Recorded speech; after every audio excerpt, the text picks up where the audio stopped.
get it. Sometimes it's just hard to relax. There's things that get us, that irk us. There are things that just put us on edge sometimes. What? There's this virus going around. Our economy is tanking, and it just seems like people we love are in danger. So what do we do now with all this anxiety? I'm Dr. R, and this is Worth Saying.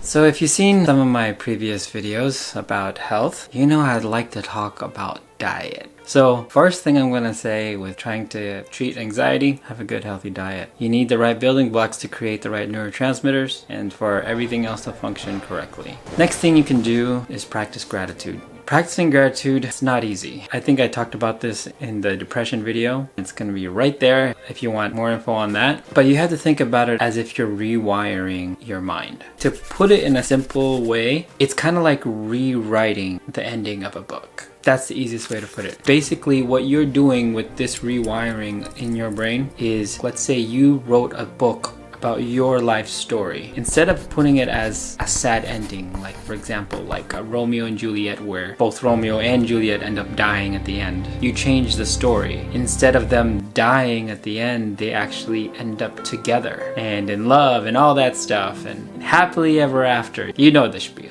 But basically that's what you're doing in your own mind. Not to fool yourself, but basically to look at something at a different angle. Let's just look at childhood abuse as an example. Let's say someone has an abusive past. You can look at that past and think, wow, I was beaten, I was not loved, I was broken. All of it is true. And your story can end there. However, when practicing gratitude, you can look at it like this. I was beaten, I was unloved, I was broken, but I'm still here.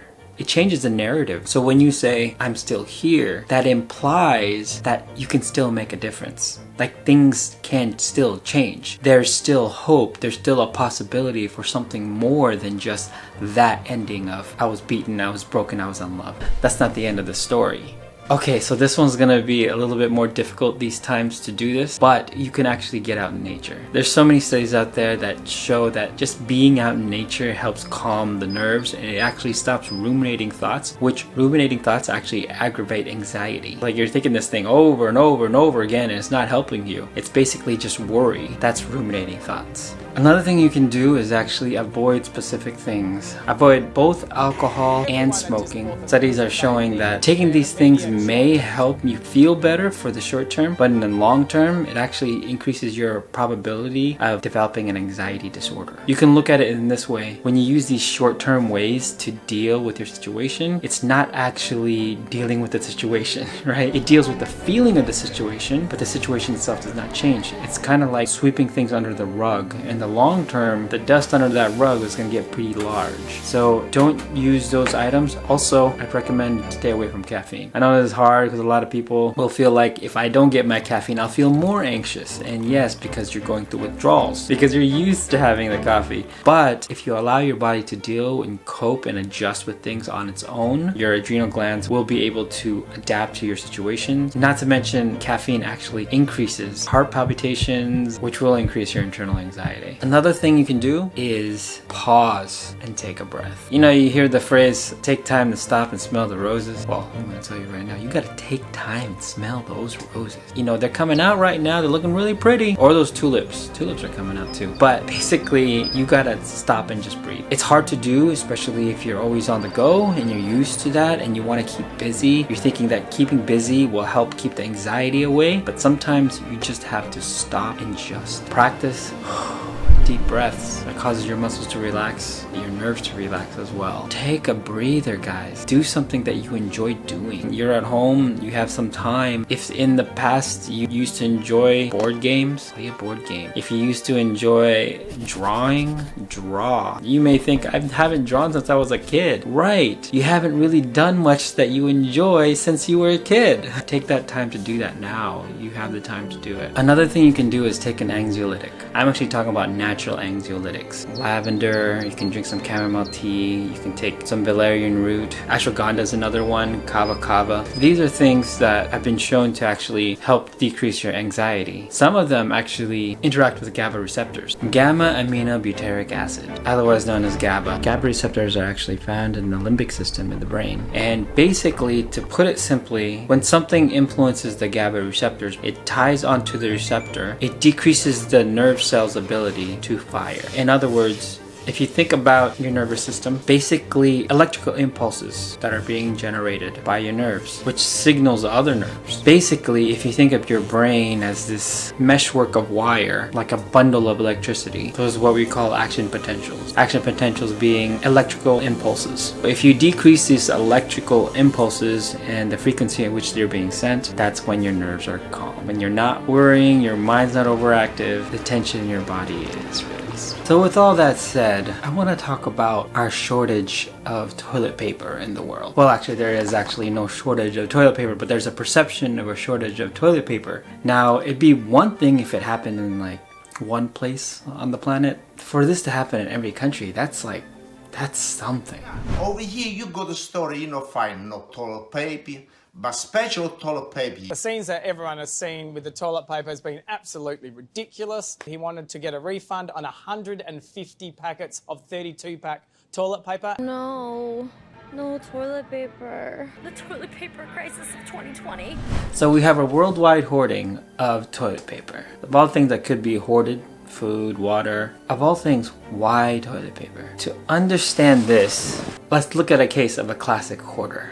In no way am I saying that the situation with the toilet paper automatically makes the people that take the toilet paper as classic hoarders. Not at all. But to understand toilet paper hoarding, it may help us to look at an actual real-life hoarding case. Her name was Emily. She had the classic symptoms of hoarding. She had an inability to throw away possessions, severe anxiety when attempting to discard them, indecision as to what she wants to keep and what she wants to throw away. Her situation got so bad to the point that her neighbors were starting to get concerned that the things that were in her yard were leaking into their yard. An investigation was underway and Emily was assigned a psychologist. With hours of psychotherapy and building rapport, the psychologist made progress with Emily, although not as quickly as the neighbors would have liked. While the cleanup service went through all her items, throwing away most of them, what they found deep in her closet, where supposedly all of this hoarding began, was something that they didn't throw away. It was actually Emily's collection pictures of her daughter who she lost years ago when the hoarding began. You see, Emily couldn't control losing her daughter. There's various cancers out there and some of them are very, very fast moving. But what Emily could control was the things that she kept and the things that she threw away. And in a sense, the things that she held onto so strongly were actually the items that were actually hiding her in her loss.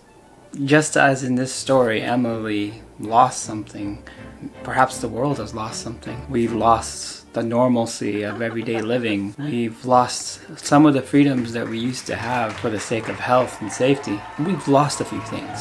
This is true. That causes us to panic and it causes us to hoard, do things that we usually wouldn't do because the situation is not something that we're used to. And we don't know if it's gonna go back to the way it was. I get it, people are dealing with things in their own way. Maybe toilet paper just seems like something that is a very limited resource for some. Ultimately, we all want some kind of sense of control, trying to find certainty in uncertain times. So maybe we're just thinking, why not load up on toilet paper? I mean, everyone else is. And in the end, it's better to do something than nothing, right? And of course, there's some comfort from the anxiety in believing that we've done everything that we can possibly do, even if that means hoarding our guest bedroom full of toilet paper rolls.